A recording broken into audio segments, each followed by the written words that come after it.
ये जब तक लागू नहीं होती तब तक असी इहदा कुछ कह नहीं सकते कि तुहाडा मां बोली तो की मतलब है।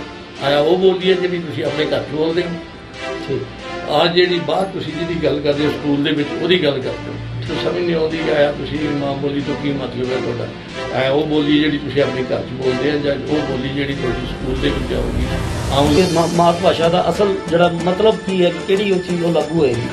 6 साल का जिस तरह का समुद्र मंथन का कंसैप्ट है, मजाक चलता सी कि भी सिलेबस बनाने वाले कोई होर होंदे, किताबां लिखने वाले कोई होर होंदे, क्वेश्चन पेपर तैयार करने वाले कोई होर होंदे, और फिर क्वेश्चन पेपरां नूं मार्क आंसर सीटां नूं मार्क करने वाले कोई होर होंदे। कि किसान तो लेके मजदूर तो लेके और अकैडमियां तक इन्ने बड़े स्तर के उत्ते ये समाज मंथन का परिणाम ये शिक्षा नीति है। ਇਹਨੂੰ ਪਾਰਲੀਮੈਂਟ 'ਚ ਕਿਉਂ ਨਹੀਂ ਲਿਆਂਦਾ ਗਿਆ? ਸਾਰੀਆਂ ਵਨ ਸਾਈਡਡ ਸੀ ਆਰਗੇਨਾਈਜੇਸ਼ਨਸ ਜਿਹੜੀਆਂ ਆਰਐਸਐਸ ਦੇ ਨਾਲ ਬੱਝੀਆਂ ਹੋਈਆਂ, ਉਹਨਾਂ ਦੇ ਨਾਲ ਅਟੈਚ, ਜਿਹੜੀਆਂ ਦੂਸਰੀਆਂ ਨੇ ਉਹਨਾਂ ਨੂੰ ਕਿਸੇ ਨੂੰ ਪਤਾ ਵੀ ਨਹੀਂ ਵੀ ਕੀ ਹੁੰਦਾ ਰਿਹਾ, ਉਹ ਕੋਈ ਬਾਹਰੋਂ ਨਹੀਂ ਆਏ। वहाँ इस मुल्क ने बनाई है, ਇਸ ਮੁਲਕ ਦੇ ਲੋਕਾਂ ਨੇ ਬਣਾਈ ਹੈ। ਮੈਨੂੰ ਲੱਗਦਾ ਕਿ ਸਾਨੂੰ ਸਿੱਖਿਆ ਜੈਸੇ ਮਹੱਤਵਪੂਰਨ ਵਿਸ਼ੇ ਦੇ ਉੱਤੇ ਹਲਕੀ ਗੱਲ ਤੋਂ ਬਚਣਾ ਚਾਹੀਦਾ।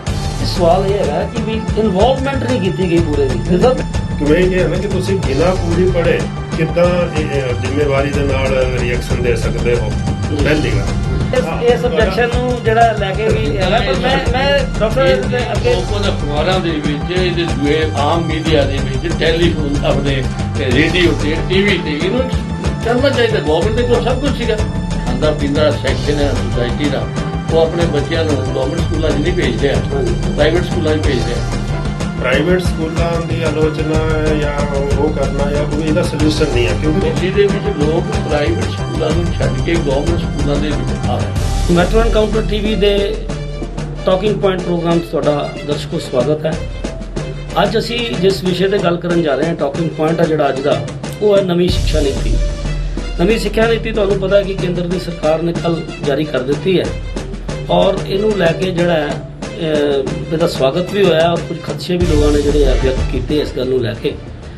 ਸੋ ਇਸ ਜਿਹੜਾ ਬੜਾ ਮਹੱਤਵਪੂਰਨ ਜਿਹੜਾ ਵਿਸ਼ੇ ਹੈ, ਇਹਦੇ ਉੱਤੇ ਅਸੀਂ ਅੱਜ ਚਰਚਾ ਲਈ ਸਾਡੇ ਨਾਲ ਸਾਡੇ ਸਟੂਡੀਓ ਦੇ ਵਿੱਚ ਖਾਸ ਮਹਿਮਾਨ ਜਿਹੜੇ ਮਾਹਰ ਮਹਿਮਾਨ ਨੇ, ਖਾਸ ਤੌਰ ਤੇ ਉਹਨਾਂ ਨੂੰ ਅਸੀਂ ਬੇਨਤੀ ਕੀਤੀ ਔਰ ਆਏ ਨੇ।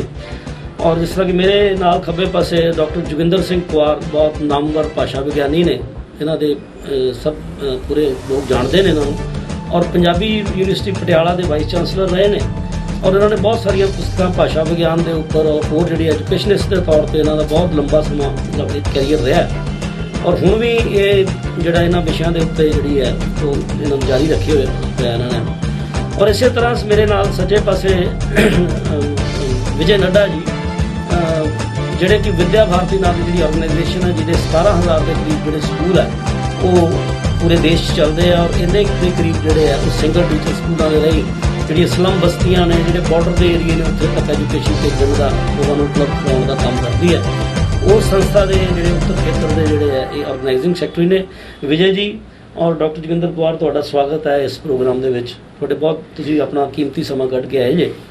ਸੋ ਇਹਦੇ ਤੇ ਅਸੀਂ ਚਰਚਾ, ਕਿਉਂਕਿ ਸਾਡੇ ਲਈ ਤਾਂ ਕੋਈ ਅਸੀਂ ਇਹਦੇ ਲਈ ਤਾਂ ਇੱਕ ਤਰ੍ਹਾਂ ਲੇਮੈਨ ਆ, ਕਿਉਂਕਿ ਸਾਨੂੰ ਬਹੁਤਾ ਨਹੀਂ ਪਤਾ, ਐਜੂਕੇਸ਼ਨ ਸਾਡਾ ਫੀਲਡ ਉਸ ਲੈਵਲ 'ਤੇ ਨਹੀਂ ਹੁੰਦਾ। ਸੋ ਅਸੀਂ ਸੋਚਦੇ ਹਾਂ ਕਿ ਤੁਸੀਂ ਇਸ ਸਿੱਖਿਆ ਨੀਤੀ ਦੇ ਉੱਪਰ ਜਿਹੜੀ ਤੁਸੀਂ ਰੌਸ਼ਨੀ ਪਾਓਗੇ, ਉਹਦੇ ਨਾਲ ਲੋਕਾਂ ਨੂੰ ਇਹਦੇ ਮਹੱਤਵ ਦਾ ਔਰ ਇਹਦਾ ਆਉਣ ਵਾਲੇ ਸਮੇਂ 'ਚ ਕੀ ਮੁਲਕ ਨੂੰ ਲਾਭ ਹੋਣਾ ਉਹ ਲੋਕਾਂ ਨੂੰ ਪਤਾ ਚੱਲੇਗਾ। ਸੋ ਪਹਿਲਾਂ ਡਾਕਟਰ ਕੌਰ, ਮੈਂ ਤੁਹਾਡੇ ਕੋਲ ਇਹ ਜਾਣਨਾ ਚਾਹੁੰਦਾ ਕਿ ਇਹ ਨਵੀਂ ਸਿੱਖਿਆ ਨੀਤੀ ਜਿਹੜੀ ਹੈਗੀ ਹੈ, ਕਿਉਂਕਿ ਹਾਲੇ ਤੱਕ ਸਿਰਫ ਅਖਬਾਰਾਂ 'ਚ ਜਿੰਨਾ ਕੁ ਆਇਆ ਤੁਹਾਡੇ, ਇਹ ਨਵੀਂ ਸਿੱਖਿਆ ਨੀਤੀ ਹੈ ਕੀ ਹੈ?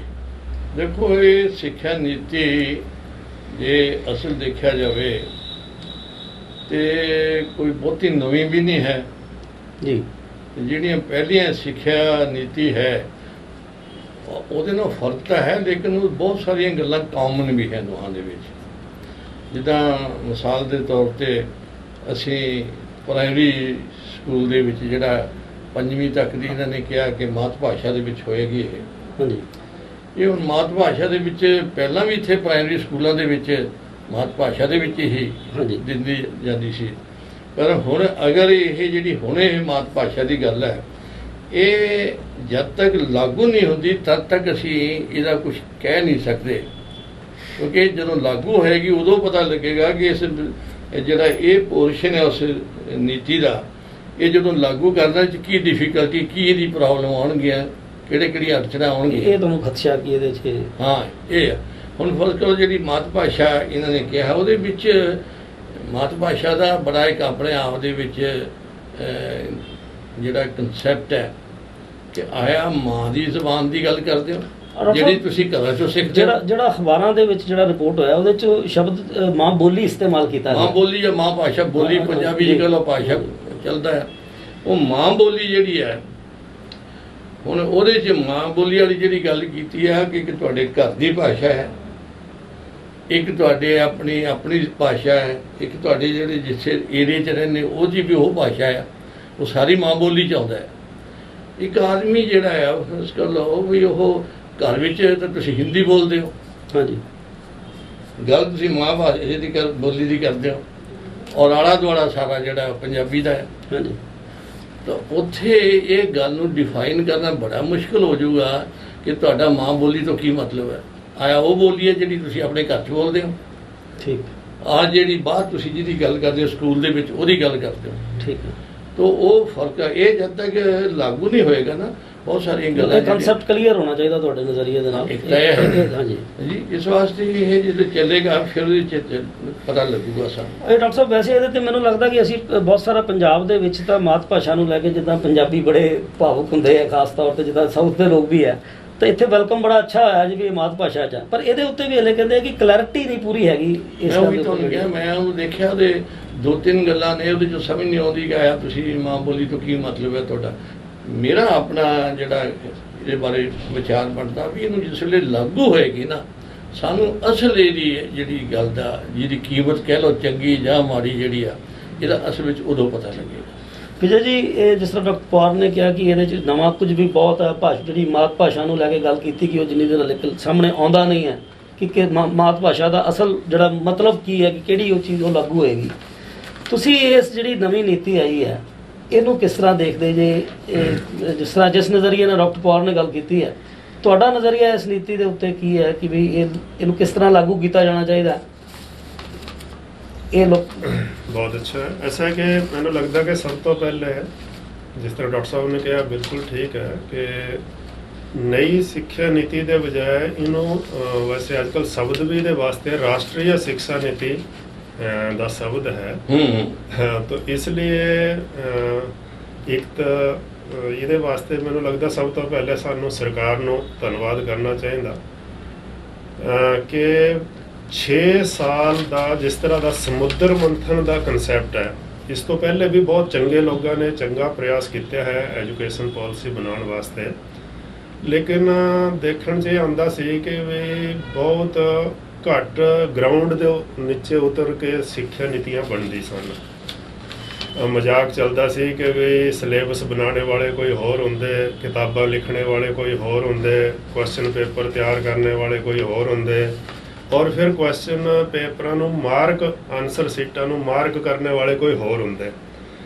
तो लेकिन इस नई शिक्षा नीति की विशेषता है कि 6 सालों का समुद्र मंथन और एक आंकड़ा आया है सरकार वालों 2.5 लाख तो ज़्यादा पिंडां च और 676 जिलों विचों 676 जिलों विचों और 6600 ब्लॉक दे उत्ते, यानी सरकार दिल्ली च बैठ के भी बुद्धिजीवियों को एसी कमरे के अंदर बुला के सिक्ख्या नीति बना सकती सी, लेकिन ग्राउंड के उत्ते नीचे उतर के और इन्ने व्यापक स्तर के उत्ते किसान तो लेके मजदूर तो लेके, और बड़ी मज़ेदार गल है क्योंकि असी सिक्ख्या खेत्र में मैं काम करता हाँ, तो असी बच्चों तो भी सुझाव मंगे सी क्योंकि सरकार ने सारे देश तो सुझाव मंगे सन, तो उहदे च असीं बच्चों तो भी सुझाव मंगे सी कि भी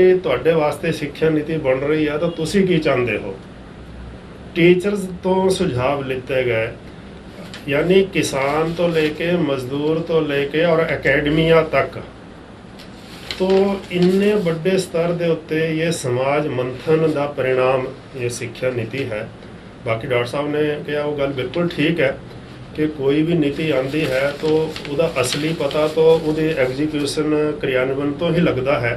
लेकिन मोटे तौर पे कहना चाहिए कि बहुत अच्छा प्रयास है, सिंसीयर प्रयास है, ईमानदार प्रयास है और सानू ਇਹਦਾ स्वागत करना चाहिए।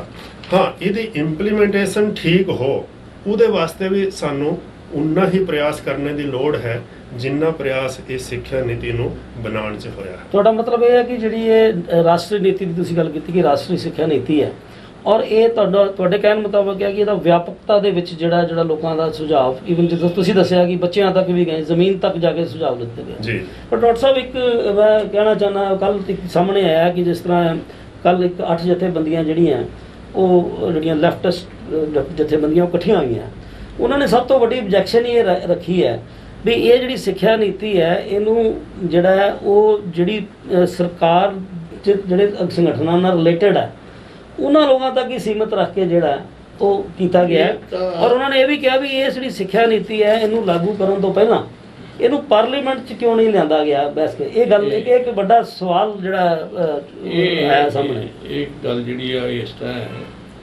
ਕਿ ਸਿੱਖਿਆ ਨੀਤੀ ਦੇ ਅੱਜ ਦੀ ਅਖਬਾਰ 'ਚ ਹੀ ਆਇਆ ਹੈ, ਅੱਜ ਦਾ ਐਡੀਟੋਰੀਅਲ ਹੈ ਪੰਜਾਬੀ ਟ੍ਰਿਬਿਊਨ ਦਾ, ਕਿ ਜਿਹੜੇ ਲੋਕਾਂ ਦੇ ਨਾਲ ਕੰਸਲਟ ਕੀਤਾ ਗਿਆ, ਹਾਂਜੀ, ਇਸ ਲਈ ਉਹਨਾਂ ਨੇ ਕੁਝ ਆਰਗੇਨਾਈਜੇਸ਼ਨ ਦਾ ਜ਼ਿਕਰ ਵੀ ਕੀਤਾ ਉਹਦੇ। ਹਾਂ, ਉਹਨਾਂ ਨੇ ਕਿਹਾ ਕਿ ਇਹ ਸਾਰੀਆਂ ਵਨ ਸਾਈਡਡ ਸੀ ਆਰਗੇਨਾਈਜੇਸ਼ਨਸ, ਹਾਂਜੀ, ਜਿਹੜੀਆਂ RSS ਦੇ ਨਾਲ ਬੱਝੀਆਂ ਹੋਈਆਂ ਨੇ, ਹਾਂਜੀ, ਉਹਨਾਂ ਦੇ ਨਾਲ ਅਟੈਚ ਨੇ। ਹਾਂਜੀ, ਹਾਂਜੀ, ਜਿਹੜੀਆਂ ਦੂਸਰੀਆਂ ਨੇ ਉਹਨਾਂ ਨੂੰ ਕਿਸੇ ਨੂੰ ਪਤਾ ਵੀ ਨਹੀਂ ਵੀ ਕੀ ਹੁੰਦਾ ਰਿਹਾ ਹੈ।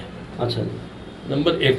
ਦੂਸਰਾ ਜਿਹੜਾ ਸਮਝਣ ਵਾਲੀ ਸਾਨੂੰ ਗੱਲ ਸਾਰਿਆਂ ਨੂੰ ਇਹ ਆ ਵੀ ਹਿੰਦੁਸਤਾਨ ਇੱਕ ਐਸਾ ਦੇਸ਼ ਹੈ ਜਿੱਥੇ ਬਣ ਦੀ ਲੱਕੜੀ ਆ, ਭਿੰਨਤਾ ਬਹੁਤ ਹੈ, ਭਾਸ਼ਾਵਾਂ ਦਾ ਕੋਈ ਅੰਦਾਜ਼ਾ ਹੀ ਨਹੀਂ ਹੈ, ਕਲਚਰਲ ਭਿੰਨਤਾ ਹੈ, ਕਲਚਰ ਦਾ ਜਿਹੜਾ ਇੱਥੇ ਦਾ ਕਲਚਰ ਹੈ ਉੱਥੇ ਦਾ ਕੋਈ ਕਿਸੇ ਦਾ ਕੋਈ ਨਾ ਖਾਣ ਪੀਣ ਮਿਲਦਾ ਨਾ ਪਹਿਨਣ ਨੂੰ। ਅਨੇਕਤਾ 'ਚ ਏਕਤਾ ਦੀ ਗੱਲ ਕਰਦੇ ਹਾਂ ਮੁਲਕ ਆਪਣਾ, ਲੇਕਿਨ ਫਿਰ ਵੀ ਏਕਤਾ ਤਾਂ ਹੈਗੀਆਂ ਗੱਲਾਂ ਦੇ ਵਿੱਚ, ਕੋਈ ਸਾਂਝੇ ਜਿਹੜੇ ਤੰਦ ਹੁੰਦੇ ਨੇ ਉਹ ਤਾਂ ਹੈ ਹੀ ਹੈ ਨਾ, ਜਿਹੜੇ ਇਸ ਮੁਲਕ ਨੂੰ ਜੋੜ ਕੇ ਰੱਖਦੇ ਨੇ।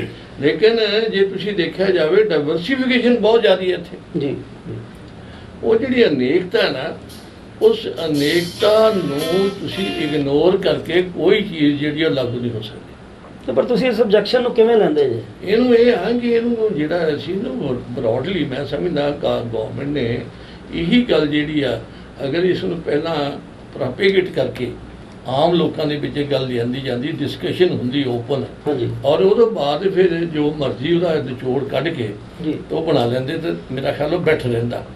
ਲੇਕਿਨ ਨੰਬਰ 1 ਗੱਲ ਜਿਹੜੀ ਗੱਲ ਇਹ ਆ ਕਿ ਕਿਉਂਕਿ ਇਹ ਬਣਾਈ ਇਸ ਮੁਲਕ ਦੇ ਵਿੱਚੋਂ ਕੋਈ ਇੰਪੋਰਟ ਤਾਂ ਹੋਈ ਨਹੀਂ, ਜੀ, ਇਹ ਇੱਥੇ ਦੇ ਲੋਕਾਂ ਨੇ ਸੋਚ ਸਮਝ ਕੇ ਆਪਣੇ, ਚਾਹੇ ਉਹਦਾ ਨੰਬਰ ਥੋੜ੍ਹਾ ਜਾਂ ਜ਼ਿਆਦਾ, ਉਹਨਾਂ ਨੇ ਬਣਾਈ ਆ। ਇਹ ਇਸ ਮੁਲਕ ਦੇ ਵਿੱਚ ਰਚ-ਮਿਚ ਤਾਂ ਜ਼ਰੂਰ ਜਾਏਗੀ ਲੇਕਿਨ ਟਾਈਮ ਲੱਗੇਗਾ, ਜੀ, ਔਰ ਜਿਸ ਵੇਲੇ ਨੂੰ ਰਚ-ਮਿਚ ਹੋਏਗੀ ਨਾ ਇਹਦੇ ਵਿੱਚ ਬਹੁਤ ਸਾਰੀਆਂ ਚੇਂਜਸ ਆਉਣਗੀਆਂ। ਇਹ ਮੇਰਾ ਅੱਜ ਵਿਸ਼ਵਾਸ ਹੈ ਕਿ ਟਾਈਮ ਦੇ ਨਾਲ ਨਾਲ ਬਦਲਾਅ ਆਉਣਗੇ, ਬਦਲਾਅ ਇਹਦੇ ਵਿੱਚ ਜਿਹੜੀਆਂ ਕਮੀਆਂ ਸਮਝੀਆਂ ਜਾਣਗੀਆਂ ਉਹਨਾਂ ਨੂੰ ਇੰਪਰੂਵ ਕੀਤਾ ਜਾਏਗਾ। ਜਿਹੜੀ ਗੱਲ ਨੂੰ ਜ਼ਿਆਦਾ ਤੁਸੀਂ ਆਸਮੰਦ ਜੇ ਕਿ ਸਰਕਾਰ ਨੇ ਜਿਹੜੀ ਨੀਤੀ ਲਿਆਉਂਦੀ ਹੈ ਇਹਦੇ ਵਿੱਚ ਜਿਹੜੇ ਨਵੇਂ ਸੁਝਾਅ ਆਉਣਗੇ ਉਹਦੇ ਮੁਤਾਬਕ ਸਰਕਾਰ ਅਮੈਂਡਮੈਂਟਸ ਜ਼ਰੂਰ ਕਰੂਗੀ, ਹੋਰ ਇਹ ਹੋਣੀਆਂ ਵੀ ਚਾਹੀਦੀਆਂ ਜੀ, ਕਿਉਂਕਿ ਉਹਦੀ ਇੱਕ ਵਜ੍ਹਾ ਖਾਸ ਹੈ ਵੀ ਜੇ ਫਸਕਰ ਨੂੰ ਪੰਜਾਬ 'ਚ ਲਾਗੂ ਕਰਨਾ ਇਨਬਿਨ ਨਹੀਂ ਹੋ ਸਕਣੀ ਹੈ। ਹਾਂ, ਜਿਸ ਵੇਲੇ ਪੰਜਾਬ 'ਚ ਜਿਹੜੇ ਪੰਜਾਬ ਤੁਸੀਂ ਲਾਗੂ ਕਰਨਾ ਇਨਬਿਨ ਹੋਣੀ ਹੀ ਨਹੀਂ ਹੈ। ਜੇ ਇਸੇ ਨੂੰ ਤੁਸੀਂ ਕਰਨਾਟਕਾ 'ਚ ਲੈ ਜਾਓਗੇ ਨਹੀਂ ਹੋਏਗੀ, ਮਦਰਾਸ 'ਚ ਨਹੀਂ ਹੋਏਗੀ। ਪਰ ਸਰਕਾਰ ਦੀ ਕੋਸ਼ਿਸ਼ ਤੇ ਹੈ ਨਾ ਜੀ ਕਿ ਜਿਹੜੀ ਇਹ ਰਾਸ਼ਟਰੀ ਸਿੱਖਿਆ ਨੀਤੀ ਹੈ ਇਹ ਯੂਨੀਫਾਰਮਾਈਜੇਸ਼ਨ ਇਹਦੀ ਦੇਸ਼ ਦੇ ਹਿਸਾਬ ਨਾਲ ਹੋਵੇ। ਇਹਦਾ ਹੋਵੇਗਾ, ਥੋੜ੍ਹੇ ਕਾਮਨ ਪੁਆਇੰਟ ਤਾਂ ਰਹਿਣਗੇ, ਹੋ ਸਕਦਾ ਜਿਹੜੇ ਉਹ ਕਾਮਨ ਪੁਆਇੰਟ ਆ ਉਹਨਾਂ ਦੀ ਗਿਣਤੀ ਦੂਏ ਨਾਲੋਂ ਜ਼ਿਆਦਾ ਹੋਵੇ। ਠੀਕ ਹੈ, ਅੱਜਕੱਲ੍ਹ 100 ਨੰਬਰ ਰੱਖ ਕੇ ਗੱਲ ਕਰਦੇ ਆ, ਹੋ ਸਕਦਾ 70 ਜਿਹੜੇ ਉਹ ਕਾਮਨ ਹੋ ਜਾਣ, 30 ਜਿਹੜੇ ਉਹ ਨਵੇਂ ਸੁਗੇ। ਇਹ ਤਾਂ ਤੁਹਾਨੂੰ ਲਾਗੂ ਕਰਨ ਵੇਲੇ ਪਤਾ ਲੱਗੂਗਾ। ਵੀਰੇ ਜਿੱਦਾਂ ਹੁਣ ਡਾਕਟਰ ਪਵਾਰ ਨੇ ਇੱਕ ਜਿਹੜੀ ਸਵਾਲ ਖੜਾ ਕੀਤਾ ਸੀ ਉਹਦੇ 'ਚ ਉਹਨਾਂ ਨੇ ਕਿਹਾ ਵੀ ਹਾਂ ਇਹ ਚੀਜ਼ ਹੈ ਕਿਸੇ ਸਟੇਜ 'ਤੇ, ਪਰ ਤੁਹਾਨੂੰ ਇਹ ਲੱਗਦਾ ਹੈ ਕਿ ਜਿਹੜੀਆਂ ਅੱਜ ਤੋਂ ਪਹਿਲਾਂ ਜਿਹੜੀਆਂ ਲੰਬਾ ਸਮਾਂ ਇਸ ਮੁਲਕ ਦੇ ਵਿੱਚ ਆਪਾਂ ਸਿੱਖਿਆ ਨੂੰ ਲੈ ਕੇ ਅਗਰ ਗੱਲ ਕਰੀਏ ਤੇ ਐਸੀ ਨੀਤੀਆਂ ਬਣਾਉਣ ਦੀ ਕੋਸ਼ਿਸ਼ਾਂ ਜਦੋਂ ਕੀਤੀਆਂ ਗਈਆਂ ਇਹ ਇਸ ਵਿਆਪਕਤਾ ਨਾਲ ਕੀਤੀਆਂ ਗਈਆਂ ਜਿਹੜਾ ਸਵਾਲ ਖੜਾ ਕੀਤਾ ਜਾ ਰਿਹਾ ਕਿ ਪੁੱਛਿਆ ਨਹੀਂ, ਤਾਂ ਇਹਦੇ ਤੁਹਾਡਾ ਕੀ ਕਹਿਣਾ ਇਹਦੇ ਉੱਤੇ? ਨਹੀਂ, ਮੈਂ ਉਹੀ ਗੱਲ ਪਹਿਲੇ ਕੀਤੀ ਸੀ, ਮੈਨੂੰ ਲੱਗਦਾ ਕਿ ਸਾਨੂੰ ਸਿੱਖਿਆ ਜੈਸੇ ਮਹੱਤਵਪੂਰਨ ਵਿਸ਼ੇ ਦੇ ਉੱਤੇ ਹਲਕੀ ਗੱਲ ਤੋਂ ਬਚਣਾ ਚਾਹੀਦਾ। ਜਿਸ ਤਰ੍ਹਾਂ ਤੁਸੀਂ ਦੱਸਿਆ ਕਿ ਕੱਲ ਹੀ ਕੁਝ ਜਥੇਬੰਦੀਆਂ ਬਾਹਰ ਆ ਗਈ ਨੇ, तो मैंने लगता कि अभी तक ਅਸੀਂ पूरा नहीं पढ़ पाए नो क्योंकि 66 पेज ਦੇ ਅੰਦਰ ਇਹਦੀ ਸਾਰੀ ਡਿਟੇਲਸ ਨਾ ਉਹਨਾਂ ਦਾ ਜੀ ਸਵਾਲ ਇਹ ਹੈਗਾ ਕਿ ਵੀ ਇਨਵੋਲਵਮੈਂਟ ਨਹੀਂ ਕੀਤੀ ਗਈ ਪੂਰੇ ਦੀ ਜਿਸ ਤਰ੍ਹਾਂ ਦੱਸਿਆ ਮੈਂ ਉਹਦੇ ਤੇ ਆ ਰਹਾ ਹੂੰ। ਪਹਿਲੀ ਗੱਲ ਤੇ ਹੈ ਕਿ ਇੰਨਾ ਕੁਇਕ ਰਿਐਕਸ਼ਨ ਸੰਦੇਸ਼ ਦੇ ਰਿਹਾ ਹੈ, ਬੜਾ ਸਿੰਪਲ ਸੰਦੇਸ਼ ਦੇ ਰਿਹਾ ਹੈ ਕਿ ਸਿੱਖਿਆ ਨੀਤੀ ਦੇ ਨਾਂ ਦੇ ਉੱਤੇ ਆਪਣੀ ਫਰਸਟ੍ਰੇਸ਼ਨ ਕੱਢਣੇ ਦਾ ਜਿਹੜਾ ਕੁਝ ਲੋਕਾਂ ਦਾ ਸੁਭਾਅ ਹੁੰਦਾ ਹੈ ਕਿ ਮੈਂ ਇਹ ਕਿਹਾ ਨਾ ਕਿ ਤੁਸੀਂ ਬਿਨਾਂ ਪੂਰੀ ਪੜ੍ਹੇ ਕਿੱਦਾਂ ਜ਼ਿੰਮੇਵਾਰੀ ਦੇ ਨਾਲ ਰਿਐਕਸ਼ਨ ਦੇ ਸਕਦੇ ਹੋ। ਪਹਿਲੀ ਗੱਲ ਜਿਹੜੀ ਦੂਜੀ ਗੱਲ ਡਾਕਟਰ ਸਾਹਿਬ ਨੇ ਕਹੀ, ਮੈਨੂੰ ਉਹਦੇ ਨੂੰ ਵੀ ਡਾਕਟਰ ਸਾਹਿਬ ਨੂੰ ਵਿਨમ્ર ਨਿਵੇਦਨ ਹੈ ਕਿ ਜਿਹੜਾ ਤੁਸੀਂ ਕਹਿ ਰਹੇ ਵੀ ਕੁਝ ਛੋਟੇ ਲੋਕਾਂ ਨੇ ਬਹੁਤ ਘੱਟ ਲੋਕਾਂ ਤੋਂ ਸੁਝਾਅ ਲੈ ਕੇ ਜਾਂ ਇਹਨੂੰ ਪਬਲਿਕ ਕਰਨਾ ਚਾਹੀਦਾ ਸੀ, ਡਾਕਟਰ ਸਾਹਿਬ ਸ਼ਾਇਦ ਧਿਆਨ 'ਚ ਨਹੀਂ ਆਇਆ ਹੋਗਾ। 6 ਸਾਲ ਤੋਂ it was in public domain, ਅਖਬਾਰਾਂ ਤੋਂ ਲੈ ਕੇ ਓਪਨ ਡਿਸਕਸ਼ਨ ਤੋਂ ਲੈ, ਜਿਸ ਤਰ੍ਹਾਂ ਮੈਂ ਕਿਹਾ ਕਿ 2.5 ਲੱਖ ਪਿੰਡਾਂ 'ਚ ਚਲੀ ਗਈ ਤਾਂ ਇਹ ਬੜੀ ਅੰਦਰ ਨਹੀਂ ਰਹਿ ਕੇ ਤਾਂ ਨਹੀਂ ਜਾ ਸਕਦੀ ਸੀ। ਤਾਂ it was in public domain ਔਰ ਲੋਕ ਸਭਾ ਦੇ ਅੰਦਰ ਇਹਨੂੰ ਲਾ ਕੇ ਕਿ ਅਸੀਂ ਨਈ ਸਿੱਖਿਆ ਨੀਤੀ ਪਬਲਿਕ ਸੁਜੈਸ਼ਨ ਵਾਸਤੇ ਓਪਨ ਕਰ ਰਹੇ ਨੇ। तो इसलिए लेकिन अपनी अपनी रुचि ਦੇ ਨਾਲ ਕੁਝ ਲੋਕ ਇਨਵੋਲਵ ਹੋਏ ਔਰ ਜਿਹੜੇ ਸੁਜੈਸ਼ਨ ਦੀ ਗੱਲ ਹੈ ਮੈਨੂੰ ਥੋੜੀ ਜਾਣਕਾਰੀ ਹੈ, शायद 10 ਲੱਖ ਤੋਂ ਜ਼ਿਆਦਾ ਸੁਜੈਸ਼ਨਸ ਲੋਕਾਂ ਨੇ ਔਰ ਇਹਦੇ ਚ ਦਿੱਤੇ ਨੇ। ਇसीलिए ਪਹਿਲੇ ਇੱਕ ਕਮੇਟੀ ਬਣੀ, ਫਿਰ ਉਹਨੂੰ ਉਹ ਕਰਨ ਵਾਸਤੇ ਡਾਕਟਰ ਕਸਤੂਰੀ ਰੰਗਨ ਦੇ ਨੇਤਰਤਵ ਵਿੱਚ ਦੂਜੀ ਬਣੀ, ਫਿਰ ਤੀਜੀ ਬਣੀ। ਕਹਿਣੇ ਦਾ ਮਤਲਬ ਹੈ कि बोलने वास्ते तो कुछ भी कोई बोल सकते, स्वतंत्र है सब लोग अपना अपना ओपीनियन देने वास्ते। लेकिन मैनू लगता कि बाकी गल ठीक है कि जिस तरह डॉक्टर साहब ने कहा वो गल ठीक है कि कोई भी चीज़ कंप्लीट नहीं होंगी है, वो जो आती है तो वो फिर भी सुझाव। और जी दूजी गल है कि ये स्टेट सब्जैक्ट होने के कारण केंद्र ने तो कुछ डायरेक्शंस दी ने और बाकी तो state are free to implement it with some amendments. जिस तरह सारे सिस्टम में पहला भी ऐसा ही है, पहले भी ऐसा ही है, ਜਿਹੜੇ ਵੀ ਲਾਅ ਹੁੰਦੇ ਨੇ ਉਹ लेकिन ਮੈਨੂੰ लगता है कि पहली गल तो ਜਿਹੜਾ ਲੋਕਾਂ ਨੇ ਸਵਰ ਉਠਾਣੇ ਹੈ, ਮੈਨੂੰ ਉਹਨਾਂ ਦੀ ਇੰਟੈਂਸ਼ਨ ਨੂੰ ਵੀ ਸਾਨੂੰ ਦੇਖਣਾ ਚਾਹੀਦਾ। ਕਿਉਂਕਿ ਜਿੱਥੇ ਤੱਕ ਇਸ ਸਰਕਾਰ ਦੇ ਵਿੱਚ ਕੁਝ ਹੀ ਲੋਕਾਂ ਨੂੰ ਜਾਂ ਕੁਝ ਹੀ ਆਰਗੇਨਾਈਜੇਸ਼ਨਸ ਨੂੰ ਇਹਦੇ 'ਚ ਇਨਵੋਲਵ ਕੀਤਾ, ਮੈਨੂੰ ਲੱਗਦਾ ਕਿ ਇੰਨੇ ਸਾਰੇ ਅਕੈਡਮੀਆਂ ਦੇ ਪ੍ਰਯਾਸ ਨੂੰ ਜਾਂ ਕਿਸਾਨ ਤੋਂ ਲੈ ਕੇ ਮਜ਼ਦੂਰ ਤੋਂ ਲੈ ਕੇ ਬੱਚੇ ਔਰ ਟੀਚਰਸ ਨੂੰ ਲੈ ਕੇ ਦੇ ਪ੍ਰਯਾਸ ਨੂੰ ਅੰਡਰ ਮਾਈਨ ਕਰਨੇ ਵਾਲੀ ਗੱਲ ਨਾ ਹੋ ਜਾਏ। ਕਿ ਮੈਂ ਇੱਕ ਚੀਜ਼ ਪੁੱਛਣਾ ਚਾਹੁੰਦਾ ਵਿਜੇ, ਜਿਸ ਤਰ੍ਹਾਂ ਤੁਸੀਂ ਕਿਉਂਕਿ ਤੁਸੀਂ ਲੰਬੇ ਸਮੇਂ ਤੋਂ ਹੁਣ ਐਜੂਕੇਸ਼ਨ ਫੀਲਡ ਨਾਲ ਜੁੜੇ ਜੇ, ਜਿਸ ਤਰ੍ਹਾਂ ਤੁਸੀਂ ਹੁਣੇ ਕਿਹਾ ਕਿ ਮੈਂ ਇਸ ਨੀਤੀ ਦੇ ਬਾਰੇ ਨੇੜੇ ਜੁੜੇ ਰਹਿਣ ਕਰਕੇ ਮੈਨੂੰ ਇਹਦੀ ਇਹ ਜਾਣਕਾਰੀ ਹੈ। ਅੱਛਾ, ਜਿਹੜੀ ਆਬਜੈਕਸ਼ਨ ਮੈਨੂੰ ਇਹ ਲੱਗਦੀ ਹੈ ਕਿ ਜਿਹੜੀ ਉੱਪਰਲੇ ਲੈਵਲ ਤੇ ਕਮੇਟੀ ਬਣੀ ਹੋਏਗੀ ਉਹਦੇ ਵਿੱਚ ਰਿਪਰੈਜ਼ੈਂਟੇਸ਼ਨ ਜਿਹੜੀ ਹੈ ਉਹ ਇਸ ਕਿਸਮ ਦੀ ਰਹੀ ਹੈ ਕਿ ਜਿਹੜੀ ਵਿਚਾਰਧਾਰਕ ਦੀ ਆਪਾਂ ਗੱਲ ਕਰਦੇ ਹਾਂ ਇਸ ਕਿਸਮ ਦੀ ਮੈਨੂੰ ਲੱਗਦਾ ਸਿੱਖਿਆ ਨੂੰ ਕਿਸੇ ਵਿਚਾਰਧਾਰਾ ਦੇ ਨਾਲ ਇਹ ਜਿਹੜੀ ਸਿੱਖਿਆ ਨੀਤੀ ਹੈ ਇਹਦਾ ਡਾਕੂਮੈਂਟ ਮੇਰੇ ਕੋਲ 1.5 ਸਾਲ ਦਾ ਪਿਆ ਪਹਿਲਾਂ। ਅੱਛਾ ਜੀ, ਉਹੀ ਕਾਰਨ ਇਹ ਡਾਕੂਮੈਂਟ ਮੈਨੂੰ ਪੰਜਾਬੀ ਯੂਨੀਵਰਸਿਟੀ ਤੋਂ ਪਟਿਆਲਾ ਤੋਂ ਭੇਜਿਆ ਗਿਆ ਸੀ। ਅੱਛਾ ਜੀ, ਇੱਕ ਇਹਦਾ ਰਜਿਸਟਰ ਸੀਗਾ ਉਹ ਮੇਰੇ ਕੋਲ ਹੁਣ ਵੀ ਪਿਆ, ਇੱਕ ਇਹਦਾ ਬਹੁਤ ਵੱਡੇ ਡਿਟੇਲਸ। ਉਹ ਜਿਹੜਾ ਸਾਰਾ ਡਾਕੂਮੈਂਟ ਆ ਉਹ ਚੰਦ ਬੰਦੇ ਜਿਹੜੇ ਇੰਟਰਸਟਡ ਸੀ ਉਹਨਾਂ ਤੱਕ ਹੀ ਸੀ। ਅੱਛਾ, ਉਹ ਕੋਈ ਪਬਲਿਕ ਨਹੀਂ ਸੀ ਕਿ ਜਿਹੜਾ ਆਮ public it was on Google. ਔਰ ਸਮਝੇ ਨਾ ਗੱਲ ਨੂੰ, ਗੂਗਲ ਦਾ ਮਤਲਬ ਉਹ ਪਬਲਿਕ ਡੋਮੇਨ ਹੀ ਹੈ। ਬਾਕੀ ਰਿਸਰਚ ਵਾਸਤੇ ਤਾਂ ਤੁਹਾਡੇ ਵਰਗੇ ਕੁਝ ਲੋਕਾਂ ਨੂੰ ਹੀ ਭੇਜਣਾ ਹੁੰਦਾ। ਜਿਹੜੇ ਸੁਜੈਸ਼ਨ ਆਉਂਦੇ ਉਹ ਕਿਸਾਨ ਨੂੰ ਨਹੀਂ ਭੇਜਿਆ ਜਾ ਸਕਦਾ ਕਿ ਤੁਸੀਂ ਇਹਦੇ ਤੇ ਆਪਣਾ ਕਮੈਂਟਸ ਦਿਓ। ਮੈਂ ਕਹਿ ਰਿਹਾ ਉਹ ਇਹ ਆ ਕਿ ਕੁਝ ਗੱਲਾਂ ਨੇ ਜਿਹੜੀਆਂ ਪੜ੍ਹਿਆ ਲਿਖਿਆ ਡਾਕਟਰ ਤੁਹਾਡੇ ਕੋਲ ਆਫੀਸ਼ੀਅਲੀ ਆਇਆ ਨਾ ਮੈਂ ਕਿਸੇ ਨੂੰ ਕੁਝ ਅੱਛਾ ਤੁਸੀਂ ਅਰੇਂਜ ਕੀਤਾ ਸੀ ਵੀ ਉਹ ਨਿਊ ਜਿਹੜੀ ਐਜੂਕੇਸ਼ਨ ਪਾਲਿਸੀ ਆਈ ਉਹ ਕੀ ਆ, ਉਹ ਕਹਿੰਦਾ ਮੇਰੇ ਕੋਲ ਡਾਕੂਮੈਂਟ ਤੁਹਾਨੂੰ ਭੇਜਦਾ, ਮੈਂ ਉਹਨੇ ਮੈਨੂੰ ਭੇਜ ਦਿੱਤਾ।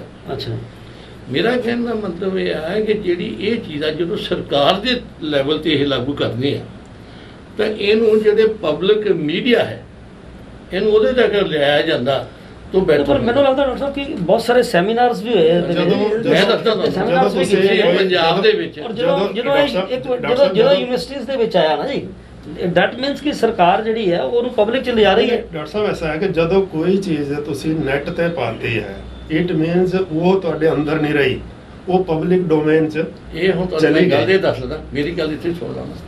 ਹਿੰਦੁਸਤਾਨ ਦੇ ਵਿੱਚ ਅਗਰ ਤੁਸੀਂ ਨੈਟ ਵਾਲੀ ਗੱਲ ਕਰ ਲਓਗੇ ਔਰ ਹਿੰਦੁਸਤਾਨ ਦੀ ਅਨੁਪੜਤਾ ਜਿਹੜੀ ਆ ਲਿਟਰੇਸੀ ਆ ਉਹਨੂੰ ਰੇਟ ਨੂੰ ਦੇਖ ਲਓ ਤਾਂ ਤੁਸੀਂ ਨੈਟ ਤਾਂ ਕੀ ਹੈ, ਲੋਕਾਂ ਨੇ ਨੈਟ ਦਾ ਨਾਂ ਹੀ ਨਹੀਂ, ਪਰ ਸੁਣਿਆ। ਡਾਕਟਰ ਸਾਹਿਬ ਨਹੀਂ, ਪਰ ਡਾਕਟਰ ਸਾਹਿਬ ਇਹਦੇ ਉੱਤੇ ਡਿਸਕਸ ਜਿਨ੍ਹਾਂ ਨੇ ਕਰਨਾ ਹੈ, ਜਿਨ੍ਹਾਂ ਨੇ ਨੀਤੀ ਬਣਾਉਣੀ ਹੈ, ਸਮਝੇ ਨਾ ਗੱਲ? ਜਿਨ੍ਹਾਂ ਨੇ ਸੁਝਾਅ ਦੇਣਾ ਹੈ, ਉਹ ਜਿਹੜੀ ਬਣਾਉਣੀ ਆ ਇਹ ਗੱਲ ਹੈ। ਤੁਸੀਂ ਮੈਨੂੰ 10 ਲੱਖ ਦੀ ਗੱਲ ਕੀਤੀ ਆ, 133 ਕਰੋੜ ਚੋਂ 10 ਲੱਖ ਕੀ ਮੈਟਰ ਕਰਦੇ ਆ, ਮੈਨੂੰ ਦੱਸੋ ਤੁਸੀਂ। ਦੇਖੋ ਡਾਕਟਰ ਸਾਹਿਬ, ਤੁਹਾਡੇ ਨਜ਼ਰੀਏ ਨਾਲ ਇਹਦਾ ਕੀ ਰਸਤਾ ਹੋਣਾ ਚਾਹੀਦਾ ਇਹਦਾ ਸੀ? ਅਸੀਂ ਇਹਨੂੰ ਥੋੜਾ ਟਾਈਮ ਦਿੰਦੇ, ਕਿਉਂਕਿ time ਅੱਜ ਨੈਟ ਜਿਹੜਾ ਹੈ, ਨੈਟ ਡਾਕਟਰ ਸਭ ਸਾਹਿਬ ਤੋਂ ਜ਼ਿਆਦਾ ਐਸਾ ਹੈ ਜਿਹੜਾ ਲੋਕਾਂ ਤੱਕ ਨਹੀਂ, ਪਹੁੰਚਿਆ ਜਾ ਸਕਦਾ ਹੈ। ਲੋਕੀ ਦੇਖਦੇ ਕੀ ਹੈ ਇਹ ਵੀ ਪਤਾ ਤੁਹਾਨੂੰ ਨਹੀਂ ਡਾਕਟਰ ਸਾਹਿਬ, 6 ਸਾਲ ਤੋਂ ਜ਼ਿਆਦਾ ਹੋਰ ਕਿੰਨਾ ਕੁ ਟਾਈਮ ਦਿੱਤਾ ਜਾ ਸਕਦਾ ਸੀ? ਪਰ ਇਹਨੂੰ ਇੱਕ ਗੱਲ ਪਬਲਿਕ ਨਹੀਂ ਭਾਈ ਸਾਹਿਬ ਕੀਤਾ ਗਿਆ ਨਾ, ਇਸ ਤਾਂ ਗਲਤ ਹੈ ਚਲੋ ਨਾ। ਡਾਕਟਰ ਸਾਹਿਬ ਦੀ ਇਸ ਆਬਜੈਕਸ਼ਨ ਨੂੰ ਜਿਹੜਾ ਲੈ ਕੇ ਵੀ ਹੈਗਾ, ਪਰ ਮੈਂ ਡਾਕਟਰ ਸਾਹਿਬ ਦੇ ਅੱਗੇ ਓਪਨ ਅਖਬਾਰਾਂ ਦੇ ਵਿੱਚ, ਇਹਦੇ ਦੂਏ ਆਮ ਮੀਡੀਆ ਦੇ ਵਿੱਚ, ਟੈਲੀਫੋਨ, ਆਪਣੇ ਰੇਡੀਓ ਤੇ, ਟੀਵੀ ਤੇ ਇਹਨੂੰ ਕਰਨਾ ਚਾਹੀਦਾ। ਗਵਰਨਮੈਂਟ ਦੇ ਕੋਲ ਸਭ ਕੁਝ ਸੀਗਾ।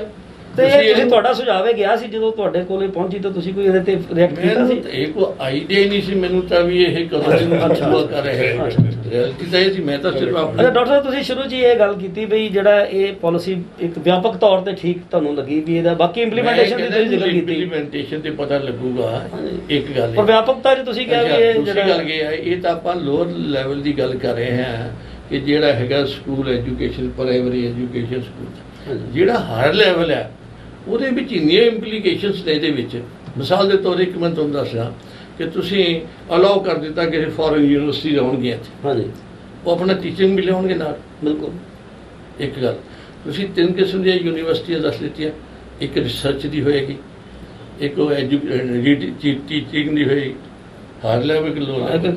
ਜਿਹੜੀ ਰਿਸਰਚ ਜਿਹੜੀ ਆ ਉਹ ਅਨਏਡਡ ਹੋਏਗੀ ਗਵਰਨਮੈਂਟ ਦੀ, ਉਹਦੀ ਗਵਰਨਮੈਂਟ ਦੀ ਏਡ ਨਹੀਂ ਹੋਏਗੀ। ਅੱਛਾ, ਤੁਸੀਂ ਜਨਰੇਟ ਕਰਨਾ ਆਪਣਾ, ਠੀਕ, ਔਰ ਉਹ ਜਨਰੇਟ ਕਰਨਾ ਕਿਹਦੇ ਸਿਰ ਤੇ ਆ, ਉਹ ਡਿਪੈਂਡ ਕਰਦਾ ਉਹਨੂੰ ਜਿਹੜੇ ਉਹਨੂੰ ਸਪਾਂਸਰ ਫਾਈਨਾਂਸ ਕੌਣ ਕਰੇਗਾ, ਔਰ ਜੇ ਕੋਈ ਦੂਸਰੇ ਜਿਹੜਾ ਰਿਸਰਚ ਕਰੇਗਾ ਉਹਦੇ ਵਿੱਚ ਉਹਨੂੰ ਕਿੰਨਾ ਪੈਸਾ ਦੇਣਾ ਪਏਗਾ, ਠੀਕ ਆ, ਉਹ ਕਿਹੜੀ ਫਿਰ ਸੈਕਸ਼ਨ ਅਫੋਰਡ ਕਰੇਗਾ ਉਹਨੂੰ। ਹਿੰਦੁਸਤਾਨ ਦਾ ਤੁਹਾਡਾ ਇਹ ਸਵਾਲ ਤੁਹਾਡਾ ਬੜਾ ਜਾਇਜ਼ ਹੈ ਡਾਕਟਰ, ਤੁਹਾਡਾ ਕੀ ਕਹਿਣਾ ਹੈ ਇਸ ਜਿਹੜਾ ਡਾਕਟਰ ਸਾਹਿਬ ਨੇ ਗੱਲ ਚੁੱਕੀ ਹੈ, ਕਿਉਂਕਿ ਇਹ ਗੱਲ ਬੜੀ ਇੰਪੋਰਟੈਂਟ, ਕੱਲ੍ਹ ਵੀ ਜਿਹੜੀਆਂ ਜਥੇਬੰਦੀਆਂ ਇਕੱਠੀਆਂ ਹੋਈਆਂ ਉਹਨਾਂ ਨੇ ਗੱਲ ਕੀਤੀ ਹੈ ਕਿ ਜਿਹੜਾ ਇਹ ਅਜਾਰੇਦਾਰੀ ਦੀ ਗੱਲ ਕਰਦਾ ਕਿ ਇਹਦੇ ਵਿੱਚ ਜਿਹੜੇ ਹੈ ਉਹ ਮਲਟੀਨੈਸ਼ਨਲ ਆਉਣਗੀਆਂ ਜਿਸ ਤਰ੍ਹਾਂ ਆ ਰਹੀਆਂ ਨੇ। ਉਹਨਾਂ ਨੇ ਕਿਹਾ ਵੀ ਇਹ ਜਿਹੜਾ ਵਪਾਰੀਕਰਨ ਜਿਹੜਾ ਸਿੱਖਿਆ ਦਾ ਇਹਦੇ ਨਾਲ ਜਿਹੜਾ ਜਦਕਿ ਇਹ ਵਪਾਰੀਕਰਨ ਪਹਿਲਾਂ ਹੀ ਹੋ ਚੁੱਕਾ ਹੈ, ਸਾਡੇ ਮੁਲਕ ਦਾ ਵਪਾਰੀਕਰਨ ਉੱਥੇ ਜਾ ਪਹੁੰਚਿਆ ਹੈ ਪਹਿਲਾਂ ਵੀ ਹੈ, ਤਾਂ ਉਹਨਾਂ ਨੇ ਕਿਹਾ ਵੀ ਇਹਦੇ ਨਾਲ ਇਹ ਵਪਾਰੀਕਰਨ ਵਧੇਗਾ ਜਿਹੜਾ ਯੂਨੀਵਰਸਿਟੀਜ਼ ਨੂੰ ਅਲਾਉ ਕੀਤਾ ਜਾ ਰਿਹਾ ਹੈ ਔਰ ਉਸ ਢੰਗ ਦੇ ਨਾਲ। ਵੀ ਜੀ ਤੁਹਾਡਾ ਕੀ ਕਹਿਣਾ ਇਹਦੇ ਉੱਤੇ? ਜਿਹੜਾ ਮੈਨੂੰ ਲੱਗਦਾ ਕਿ ਸਾਰੀ ਦੁਨੀਆ ਦੇ ਅੰਦਰ ਜਿੱਥੇ ਤੱਕ ਫਾਈਨਾਂਸ, ਸੈਲਫ ਫਾਈਨਾਂਸ ਦੀ ਗੱਲ ਹੈ, ਇਹ ਵਰਲਡ ਵਾइड ट्रेंड है। इसलिए कोई भी संस्थान है वो सेल्फ फाइनांस्ड करे अपने आप ਨੂੰ, ਇਹ ਤਾਂ ਇੱਕ ਵਰਲਡ ਵਾइड ट्रेंड है।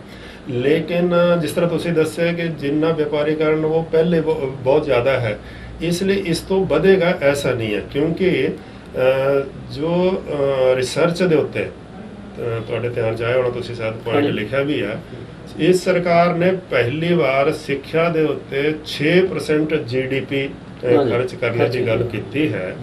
तो इसलिए पहले 4.5 पॉइंट ਸੀਗਾ, 4.34% ਸੀਗਾ। तो ਇਹਦਾ ਮਤਲਬ ਜਦੋਂ ਸਰਕਾਰ ਸਿੱਖਿਆ ਵਾਸਤੇ ਪੈਸਾ ਜ਼ਿਆਦਾ ਕੱਢੇਗੀ तो ਇਹਨਾਂ ਸੰਸਥਾਨਾਂ और ਇਹਦੇ ਵਾਸਤੇ ਨੈਸ਼ਨਲ ਰਿਸਰਚ ਫਾਊਂਡੇਸ਼ਨ जो स्थापित करने की गल की है, तो उन्होंने सरकार बजट पैसा देगी और वो भी इन संस्थावां नूं सपोर्ट करेगी। लेकिन हर गल वास्ते सरकार दे उत्ते ही पैसे वास्ते वो करना, तो कुछ सेल्फ फाइनेंस भी करे, कुछ सरकार भी सपोर्ट करेगी। देखो तो इसलिए जिथे तक मल्टीनेशनल कंपनीज की गल है, तो वो तो अज भी देश के अंदर है, लेकिन फीस दे उत्ते तुसीं इहदे च पढ़िया होगा, फीस रेगुलेटरी तो इसलिए ऐसा नहीं, कोशिश की गई है कि सारी चीज़ों को नियंत्रित करके। पर ये इंप्लीमेंटेशन हो पाएगी जिहड़ी तुसीं फीसां दी गल कर रहे हो, जिहड़ी तुसीं गल कर रहे हो कि तुसीं हुण भी हो रहा, हुण की हो रहा साडा, एक गवर्नमेंट स्कूल ने, हां जी, जिहड़े प्राइवेट स्कूल ने, जिहड़े प्राइवेट स्कूल ने ਉਹ ਡਿਸਾਈਡਡਲੀ ਜੋ ਲੋਕਾਂ ਨੂੰ ਚੱਲਦਾ ਕਿ ਉਹਨਾਂ ਦੀ ਪੜ੍ਹਾਈ ਜਿਹੜੀ ਹੈ ਗਵਰਨਮੈਂਟ ਸਕੂਲਾਂ ਨਾਲੋਂ ਅੱਛੀ ਹੈ, ਇਹੀ ਸਮਝਿਆ ਜਾਂਦਾ। ਔਰ ਇਸੇ ਵਾਸਤੇ ਜਿਹੜਾ ਖਾਂਦਾ ਪੀਂਦਾ ਸੈਕਸ਼ਨ ਹੈ ਸੋਸਾਇਟੀ ਦਾ, ਉਹ ਆਪਣੇ ਬੱਚਿਆਂ ਨੂੰ ਗਵਰਨਮੈਂਟ ਸਕੂਲਾਂ 'ਚ ਨਹੀਂ ਭੇਜ ਰਿਹਾ, ਪ੍ਰਾਈਵੇਟ ਸਕੂਲਾਂ 'ਚ ਭੇਜ ਰਿਹਾ, ਠੀਕ ਹੈ। ਔਰ ਉਹ ਜਿਹੜੇ ਪ੍ਰਾਈਵੇਟ ਸਕੂਲ ਹੈ ਉਹਨਾਂ ਦੀ ਇੱਕ ਹੋਰ ਜਿਹੜੀ ਐਡਿਡ ਗੱਲ ਕਰਤੀ ਕਿ ਉਹਨਾਂ ਦਾ ਮੀਡੀਅਮ ਆਫ ਇੰਸਟਰਕਸ਼ਨ ਇੰਗਲਿਸ਼ ਹੈ। ਅੱਛਾ, ਇਸ ਨੀਤੀ ਦੇ ਵਿੱਚ ਇਹ ਗੱਲ ਜਿਹੜੀ ਡਾਕਟਰ ਸਾਹਿਬ ਤੁਸੀਂ ਗੱਲ ਕੀਤੀ ਹੈ, ਕਿਉਂਕਿ ਇਹਦੇ ਨਾਲ ਜਦੋਂ ਇੱਕ ਬੱਚਾ ਸਰਕਾਰੀ ਸਕੂਲ 'ਚ ਪੜ੍ਹ ਰਿਹਾ, ਕਿਉਂਕਿ ਸਰਕਾਰੀ ਸਕੂਲਾਂ ਦਾ ਕੰਪੈਰੀਟਿਵਲੀ ਸਟੈਂਡਰਡ ਦੱਸਿਆ ਜਾਂਦਾ ਹੈ ਕਿ ਘੱਟ ਹੁੰਦਾ ਹੈ, ਤੇ ਦੂਸਰੇ ਜਿਹੜੇ ਆ ਬਹੁਤ ਅਮੀਰ ਲੋਕ ਜਿਹੜੇ ਆ, ਹੁਣ ਫੀਸਾਂ ਨੂੰ ਲੈ ਕੇ ਜਿਹੜਾ ਰੌਲਾ ਹੁਣ ਵੀ ਚੱਲ ਰਿਹਾ ਸੀ ਕੋਵਿਡ ਦੇ ਵਿੱਚ ਜਿਹੜਾ, ਤਾਂ ਕਹਿਣ ਦਾ ਮਤਲਬ ਇਹ ਹੈ ਕਿ ਇਸ ਨੀਤੀ ਵਿੱਚ ਕਿਤੇ ਐਸਾ ਹੈ ਕਿ ਦੋਨੋਂ ਜਗ੍ਹਾ ਜਿਹੜਾ ਬੱਚਿਆਂ ਨੇ ਪੜ੍ਹਨਾ ਉਹਨਾਂ ਦਾ ਸਟੈਂਡਰਡ ਆਫ ਐਜੂਕੇਸ਼ਨ ਇੱਕ ਹੋ ਜਾਏਗਾ।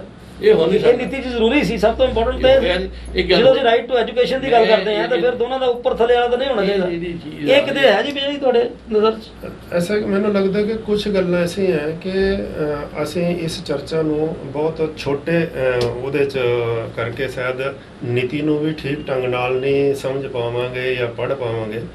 ਇਹ ਇਸ ਸਿੱਖਿਆ ਨੀਤੀ ਦੇ ਇੱਕ ਦੋ ਪਹਿਲੂ ਹੈ ਜਿਹਦੇ ਤੇ ਸਾਡੀ ਚਰਚਾ ਚੱਲ ਰਹੀ ਹੈ। ਸਿੱਖਿਆ ਨੀਤੀ ਦੇ ਬਹੁਤ ਸਾਰੇ ਉਹਨਾਂ ਨੇ ਕੋਸ਼ਿਸ਼ ਕੀਤੀ ਹੈ ਇਹਨੂੰ ਕੁਝ आवश्यकता ਅਨੁਸਾਰ ਚੇਂਜਿਸ ਇਹਦੇ ਅੰਦਰ ਲਾਣੇ ਦੀ।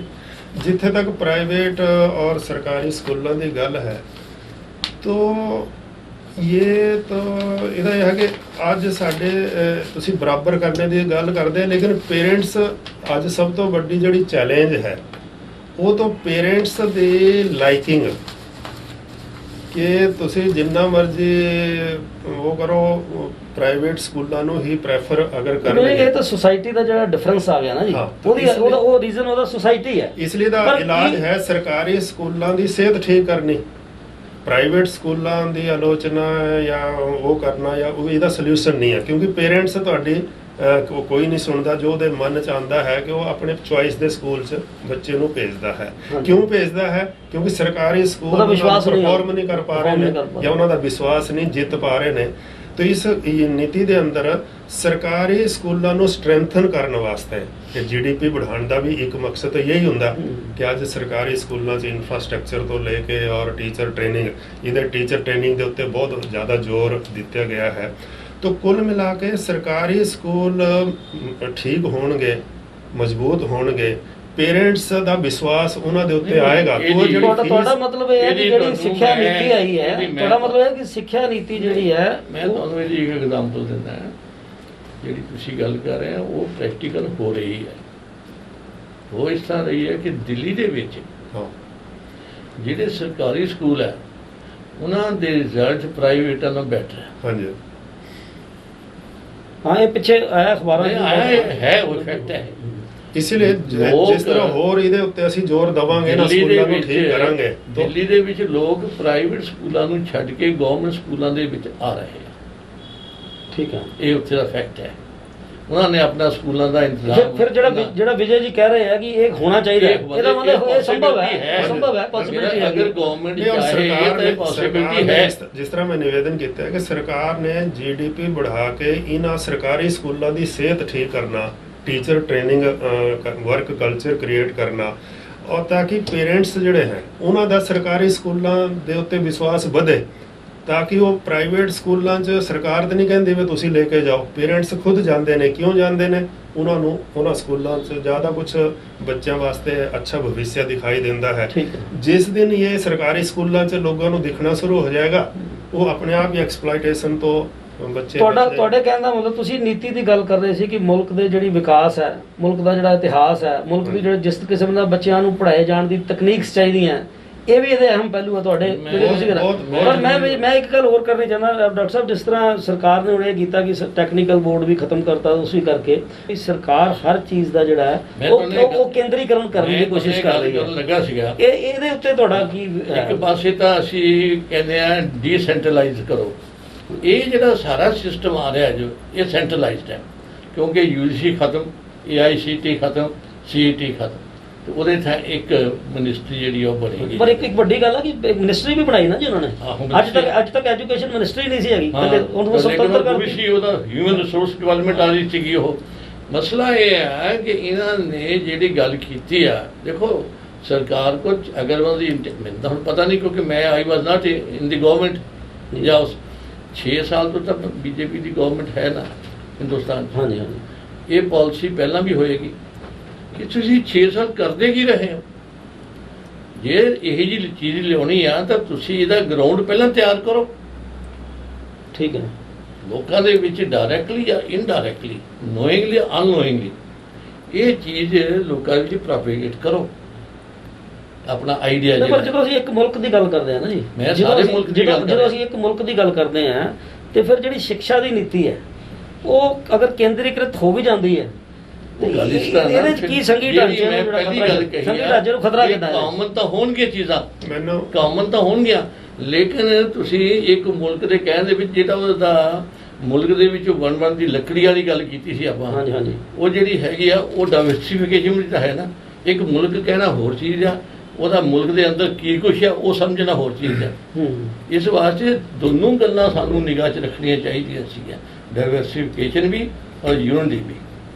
ਮੁਲਕ ਨੂੰ ਤੁਸੀਂ ਇਕੱਠਾ ਕਰਨ ਲਈ ਜਾਂ ਇੱਕ ਚੀਜ਼ ਲਿਆਉਣ ਲਈ ਕੋਈ ਕਾਮਨ ਫੈਕਟਰ ਦਾ ਪਰ ਉਹ ਤਾਂ ਜਦੋਂ ਸਿਲੇਬਸ ਸਾਹਮਣੇ ਆਉਣਗੇ ਤਾਂ ਆਏਗਾ। ਉਦੋਂ ਕਲੈਰਿਟੀ ਹੋ ਜਾਏਗੀ ਉਹਦੇ ਮੇਰੇ ਖਿਆਲ। ਹਲੇ ਸ਼ਾਇਦ ਇੰਨੀ ਵੱਡੀ ਐਕਸ਼ਨ ਨਹੀਂ ਹੈ ਇਸ ਲਈ ਮੈਂ ਨਿਵੇਦਨ ਕੀਤਾ ਹੈ ਕਿ ਅਤੇ ਅਸੀਂ ਵੀ ਇਹਨੂੰ ਹੋਰ ਗਹਿਰਾਈ ਨਾਲ ਇਹਦਾ ਮੈਂ ਤਾਂ ਅਧਿਐਨ ਤੁਹਾਨੂੰ ਕਰੀਏ। ਪਹਿਲਾਂ ਕਿਹਾ ਲਾਗੂ ਹੋਏਗੀ ਟਾਈਮ ਦੇ ਨਾਲ। ਡਾਕਟਰ ਸਾਹਿਬ ਲਾਗੂ ਹੋਣ ਡਾਕਟਰ ਤੋਂ ਤੁਸੀਂ ਇਹ ਪਹਿਲਾਂ- ਸੁਝਾਅ ਦਿਓ ਕਿ ਲਾਗੂ ਕਿੱਦਾਂ ਕੀਤਾ ਜਾਣਾ ਚਾਹੀਦਾ ਇਹਨੂੰ, ਜਿਹੜਾ ਤੁਹਾਨੂੰ ਖਦਸ਼ਾ ਹੈ ਕਿ ਲਾਗੂ ਹੋਣ ਤੇ ਸਾਹਮਣੇ ਆਏਗਾ ਕਿ ਵੀ ਬੈਟ ਇਹਦੇ ਲਾਗੂ ਤਾਂ ਗਵਰਨਮੈਂਟ ਕਰ ਲਈਏ, ਅਸੀਂ ਜਦੋਂ ਜੀਡੀਪੀ ਦੀ ਗੱਲ ਆਈ ਨਾ ਜੀ ਕਿ ਅਸੀਂ ਬਜਟ ਦੇ ਵਿੱਚ ਜਿਹੜਾ, ਕਿਉਂਕਿ ਹੁਣ ਸੁਤੰਤਰ ਬਜਟ ਹੈ ਇੱਕ ਤਰ੍ਹਾਂ ਦਾ, ਕਿਉਂਕਿ ਐਜੂਕੇਸ਼ਨ ਜਿਹੜਾ ਮਿਨਿਸਟਰੀ ਬਣ ਗਈ ਜਿਹੜੀ ਹੈ, ਪਹਿਲਾਂ ਐਚਆਰਡੀ ਦੇ ਵਿੱਚ ਤਾਂ ਕਈ ਜਗ੍ਹਾ ਵੰਡਿਆ ਜਾਂਦਾ ਸੀ, ਹੁਣ ਇੱਕ ਸੁਤੰਤਰ ਇੱਕ ਮੰਤਰਾਲੇ ਬਣ ਗਿਆ ਇੱਕ ਤਰ੍ਹਾਂ ਦਾ, ਜਿਹੜਾ ਸਿੱਖਿਆ ਮੰਤਰਾਲੇ ਬਣ ਗਿਆ ਨਾ। ਪੰਜਾਬ ਸਿੱਖਿਆ ਮੰਤਰਾਲੇ ਪਹਿਲਾਂ ਹੀ ਹੈਗਾ ਨਾ। ਹਾਂਜੀ ਹੈ ਬਿਲਕੁਲ। ਇਹ ਕੋਈ ਨਵਾਂ ਤਾਂ ਹੈ ਨਹੀਂ ਪੰਜਾਬ 'ਚ ਹੋਣਾ, ਇੱਥੇ ਤਾਂ ਪਹਿਲਾਂ ਸਿੱਖਿਆ ਮੰਤਰੀ ਜਿਹੜੇ ਹੈਗੇ ਸਾਰੇ ਸੂਬਿਆਂ 'ਚ ਆ। ਇਹ ਜਿਹੜੀ ਗੱਲ ਹੈ ਨਾ, ਇਹ ਤਾਂ ਉਹਨਾਂ ਨੇ ਸਿੱਖਿਆ ਮੰਤਰਾਲੇ ਜਿਹੜਾ ਹੈ ਇਹ ਪਹਿਲਾਂ ਵੀ ਸੀ। ਮੈਂ ਜਦੋਂ ਤੱਕ ਕਿਹਾ ਕਿ ਬਹੁਤ ਸਾਰੀਆਂ ਗੱਲਾਂ ਪਹਿਲਾਂ ਹੈਗੀਆਂ ਨੇ।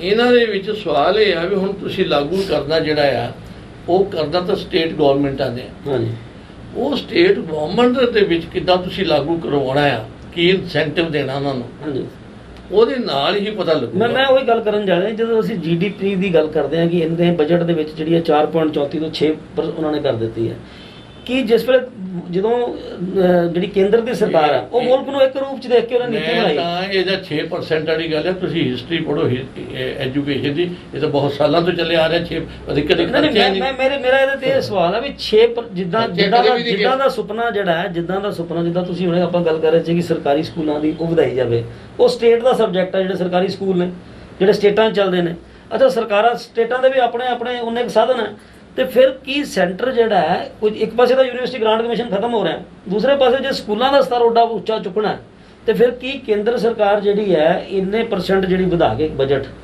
ਉਹ ਸਟੇਟਾਂ ਨੂੰ ਕੋਈ ਫਾਈਨੈਂਸ਼ੀਅਲ ਮਦਦ ਕਰ ਸਕੂਗੀ? ਇਹ ਬੜਾ ਵੱਡਾ ਸਵਾਲ ਹੈ ਨਾ ਜੀ। ਜਦੋਂ ਅਸੀਂ ਇੱਕ ਤਰ੍ਹਾਂ ਦੇ ਸਕੂਲ ਮਤਲਬ ਚਾਹੁੰਦੇ ਕਿ ਸਰਕਾਰੀ ਸਕੂਲਾਂ ਦਾ ਲੈਵਲ ਵਧੇ, ਇਹ ਸਬਜੈਕਟ ਤੁਸੀਂ ਜਦੋਂ ਦਿੱਲੀ ਦੀ ਗੱਲ ਕੀਤੀ ਤਾਂ ਦਿੱਲੀ ਦੀ ਸਰਕਾਰ ਨੇ ਆਪਣੇ ਲੈਵਲ ਤੇ ਕੀਤਾ। ਅੱਛਾ ਪੰਜਾਬ ਵਾਲੇ ਵੀ ਦੱਸਦੇ ਸੀ ਕਿ ਸਾਡੇ ਰਿਜ਼ਲਟ ਵਧੀਆ, ਹੁਣ ਪਤਾ ਨਹੀਂ ਉਹ ਚੰਗੇ ਸੱਚ ਦੱਸਦੇ ਜਾਂ ਕਿੱਦਾਂ, ਬਟ ਗੱਲ ਇਹ ਹੈਗੀ ਹੈ ਕਿ ਮੇਰਾ ਕਹਿਣ ਦਾ ਮਤਲਬ ਇਹ ਹੈ ਕਿ ਫਿਰ ਕੇਂਦਰ ਦੀ ਸਰਕਾਰ ਨੂੰ ਇਹ ਵੀ ਲੋੜ ਪਏਗੀ ਨਾ ਜੀ। ਇੱਕ ਟ੍ਰੈਜਿਕ ਐਸਪੈਕਟ ਸਾਡੀ ਐਜੂਕੇਸ਼ਨ ਦਾ, ਮੈਂ ਪੰਜਾਬ ਦੀ ਗੱਲ ਕਰ ਲੈਂਦਾ, ਇਹ ਹੈ ਕਿ ਸਰਕਾਰੀ ਸਕੂਲਾਂ ਦੇ ਵਿੱਚ ਜਿਹੜੇ ਟੀਚਰਸ ਨੇ ਵੈਲ ਪੇਡ ਨੇ, ਜ਼ਿਆਦਾ ਟ੍ਰੇਨਡ ਨੇ, ਹਾਂਜੀ ਬਿਲਕੁਲ ਵੈਲ ਐਜੂਕੇਟਡ ਨੇ, ਕਿਉਂਕਿ ਨੌਕਰੀਆਂ ਇਦਾਂ ਮਿਲਦੀਆਂ ਨੇ। ਉਹਦੇ ਮੁਕਾਬਲੇ ਤੇ ਜਿਹੜੇ ਪ੍ਰਾਈਵੇਟ ਸਕੂਲ ਆ ਬਿਲਕੁਲ ਉਹਨਾਂ ਦੇ ਵਿੱਚ ਤਨਖਾਹਾਂ ਵੀ ਘੱਟ ਹੈ ਔਰ ਉਹਨਾਂ ਦੇ ਵਿੱਚ ਜਿਹੜੇ ਪੜਾਉਣ ਵਾਲੇ ਉਹਨਾਂ ਦੀ ਯੋਗਤਾ ਦੀ ਦ੍ਰਿਸ਼ਟੀ ਨਾਲ ਵੀ ਜਿਹੜਾ, ਲੇਕਿਨ ਉਹਦੇ ਮੁਕਾਬਲੇ ਤੇ ਰਿਜ਼ਲਟ ਜਿਹੜੇ ਆ ਉਹ ਫਿਰ ਵੀ ਪ੍ਰਾਈਵੇਟਾਂ ਦੇ ਬੈਟਰ ਆ ਰਹੇ ਆ ਦੂਏ ਦੇ ਨਾਲੋਂ ਸਰਕਾਰੀ ਸਕੂਲਾਂ। ਐਸਾ ਕਿਉਂ ਹੈ ਜੀ? ਇਹੀ ਤਾਂ ਇੱਕ ਸਮਝਣ ਵਾਲੀ ਗੱਲ ਹੈ ਵੀ ਇਹ ਕਿਉਂ ਨਜ਼ਰੀਆ ਦੇਖਦੇ, ਕਿਉਂਕਿ ਤੁਸੀਂ ਤਾਂ ਜਿਹੜਾ ਤੁਹਾਡਾ ਜਿਸ ਆਰਗੇਨਾਈਜੇਸ਼ਨ ਤੁਸੀਂ ਲੀਡ ਕਰਦੇ ਜੇ ਉਹ ਤਾਂ ਮਤਲਬ ਪ੍ਰਾਈਵੇਟ ਸੈਕਟਰ ਨਹੀਂ, ਅਸੀਂ ਉਹਨੂੰ ਕਹਾਂਗੇ ਉਹ ਤਾਂ ਜਿਹੜੀ ਸੇਵਾ ਖੇਤਰ ਦੇ ਸਕੂਲ ਆ ਜੀ। ਤਾਂ ਅਸੀਂ ਦੇਖਣ ਚਾਹਿਆ ਕਿ ਵਿਦਿਆ ਭਾਰਤੀ ਦੇ ਸਕੂਲਾਂ ਨੇ ਵੀ ਐਤਕੀ ਪੰਜਾਬ ਦੇ ਵਿੱਚ ਵੀ ਦੂਸਰੇ ਪਿਛਲੇ ਕਈ ਸਾਲਾਂ ਤੋਂ ਹੀ ਬਹੁਤ ਬੈਟਰ ਰਿਜ਼ਲਟ ਦਿੱਤੇ ਆ। ਤੇ ਵਿਦਿਆ ਭਾਰਤੀ ਜਿਹੜੀ ਆਰਗੇਨਾਈਜੇਸ਼ਨ ਆ ਉਹ ਇਸ ਤਰ੍ਹਾਂ ਸਰਕਾਰੀ ਸਕੂਲਾਂ ਨੂੰ ਤਨਖਾਹ ਬਹੁਤੀ ਮਤਲਬ ਦੇਣ ਤੇ ਬਹੁਤੀ ਹੈ ਵੀ ਨਹੀਂ, ਹਾਲਾਂਕਿ ਠੀਕ ਦਿੰਦੀ ਹੋਏਗੀ। ਤੇ ਤੁਸੀਂ ਕਿਸ ਤਰ੍ਹਾਂ ਦੇਖਦੇ ਜੀ ਕਿ ਰਿਜ਼ਲਟ ਬੈਟਰ ਕਿਦਾਂ ਆਉਂਦੇ ਆ? ਮੈਨੂੰ ਲੱਗਦਾ ਕਿ ਇਹ ਕੁੱਲ ਮਿਲਾ ਕੇ ਐਨਵਾਇਰਨਮੈਂਟ ਦੀ ਗੱਲ ਹੈ। ਔਰ ਦੂਜਾ ਤੁਹਾਡੇ ਟੀਚਰਸ ਦੇ ਅੰਦਰ, ਅਸੀਂ ਆਪਣੇ ਟੀਚਰਸ ਨੂੰ ਕਹਿੰਦੇ ਕਿ ਤੁਸੀਂ ਆਪਣੀ ਕਲਾਸ ਨੂੰ ਆਪਣੇ ਬੱਚਿਆਂ ਵਾਂਗ, ਅਗਰ ਤੁਹਾਡਾ ਬੱਚਾ ਔਰ ਇਸ ਕਲਾਸ 'ਚ ਹੁੰਦਾ ਤਾਂ ਤੁਸੀਂ ਕਿਸ ਤਰ੍ਹਾਂ ਉਹਨੂੰ ਕਲਾਸ ਨੂੰ ਮੈਨੇਜ ਕਰਦੇ, ਕਿਸ ਤਰ੍ਹਾਂ ਪੜ੍ਹਾਈ ਕਰਦੇ। ਔਰ ਦੂਜਾ ਹੈ ਕਿ ਸਿੱਖਿਆ ਨੂੰ ਮੈਨੂੰ ਲੱਗਦਾ ਹੈ ਕਿ ਅੱਜ ਸਰਕਾਰ ਤੋਂ ਲੈ ਕੇ ਔਰ ਟੀਚਰ ਤੱਕ ਸਿੱਖਿਆ ਵਾस्तव में बहुत बड़ा और पवित्र एक क्षेत्र है। जो लोग नौकरी करने वास्ते ਕਿ ਮਜ਼ਾਕ 'ਚ ਕਹਿੰਦੇ ਆ ਕਿ we you are in teaching profession by choice or by ਕੰਪਲਸਨ। ਤਾਂ ਅੱਜ ਤੇ ਲੱਗਦਾ ਵੀ ਜੋ ਕਿਤੇ ਹੋਰ ਜਗ੍ਹਾ ਐਡਜਸਟ ਨਹੀਂ ਹੋਇਆ ਉਹ ਲਾਸਟ ਵਿੱਚ ਟੀਚਿੰਗ 'ਚ ਆ ਜਾਂਦਾ ਹੈ। ਲੇਕਿਨ ਭਾਰਤ ਤਦ ਤੱਕ ਖੜਾ ਨਹੀਂ ਹੋ ਸਕਦਾ ਜਦ ਤੱਕ ਟੀਚਿੰਗ ਦੇ ਅੰਦਰ ਜਿਨ੍ਹਾਂ ਦੀ ਟੀਚਿੰਗ ਇੱਕ ਜਨੂਨ ਹੋ, ਪੈਸ਼ਨ ਹੋ, ਫਸਟ ਚੋਇਸ ਹੋ। ਜਦੋਂ ਇਸ ਤਰ੍ਹਾਂ ਦੇ ਲੋਕ ਟੀਚਿੰਗ 'ਚ ਆਣਗੇ, ਔਰ ਨੌਕਰੀ ਤੇ ਇੱਕ ਬਹੁਤ ਹਲਕਾ ਕੰਮ ਹੈ। ਜਿਸ ਤਰ੍ਹਾਂ ਮਦਰ ਆਪਣੇ ਬੱਚੇ ਦਾ ਪਾਲਣ ਪੋਸ਼ਣ ਕਰਦੀ ਹੈ, ਤਾਂ ਅਗਰ ਉਹਨੂੰ ਅਸੀਂ ਨੌਕਰੀ ਕਹਿ ਦਈਏ ਤਾਂ ਉਹ ਮਾਂ ਦੀ ਮਮਤਾ ਦਾ ਬਹੁਤ ਬੜਾ ਅਪਮਾਨ ਹੈ।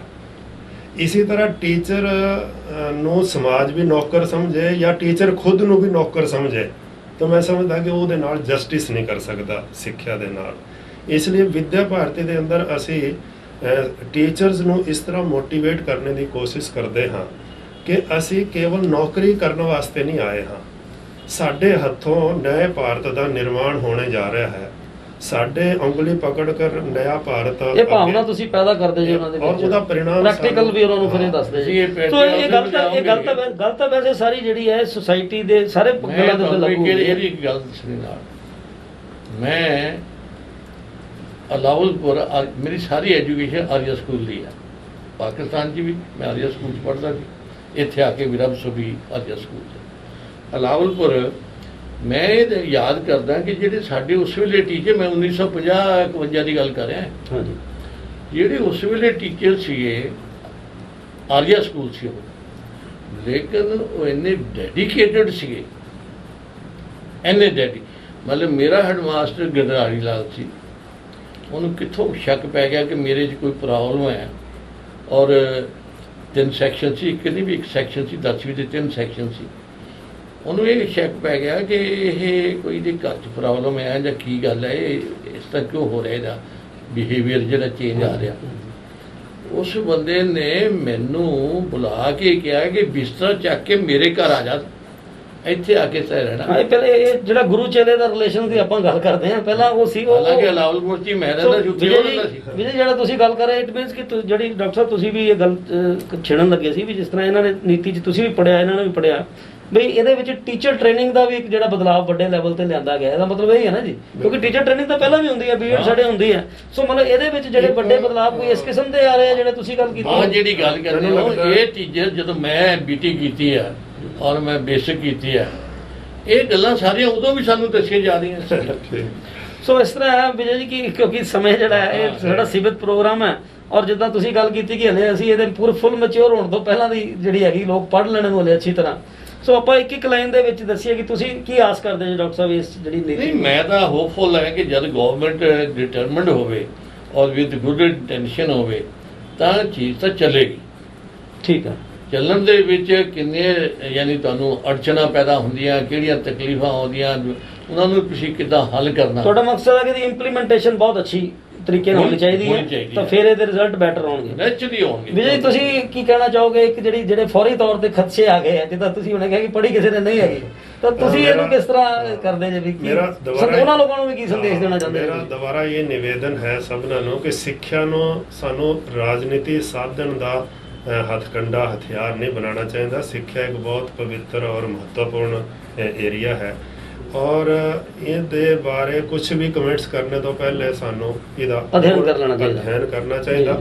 ਬਹੁਤ ਹੀ ਵਿਆਪਕ ਪ੍ਰਯਾਸ ਔਰ ਵਿਆਪਕ ਲੋਕਾਂ ਦੀ ਜਨ ਸਹਿਭਾਗਿਤਾ ਨਾਲ ਇਹ ਸਿੱਖਿਆ ਨੀਤੀ ਆਈ ਹੈ, ਔਰ ਇਸ ਲਈ ਸਾਨੂੰ ਇਹਦਾ ਇੰਪਲੀਮੈਂਟੇਸ਼ਨ ਠੀਕ ਹੋ, ਇਹਦੇ ਤੇ ਸਾਰੇ ਦੇਸ਼ ਨੂੰ ਔਰ ਆਪਣੀ ਪ੍ਰਯਾਸ ਕਰਨੇ ਚਾਹੀਦੇ, ਡੈਡੀਕੇਸ਼ਨ ਨਾਲ ਕੰਮ ਹੋਣਾ ਚਾਹੀਦਾ। ਸਾਨੂੰ ਉਮੀਦ ਹੈ ਕਿ ਇਸ ਸਿੱਖਿਆ ਨੀਤੀ ਦੇ ਅੰਦਰ ਬੱਚੇ ਦੇ ਮਨੋਵਿਗਿਆਨ ਨੂੰ ਬਹੁਤ ਮਹੱਤਵ ਦਿੱਤਾ ਗਿਆ ਹੈ।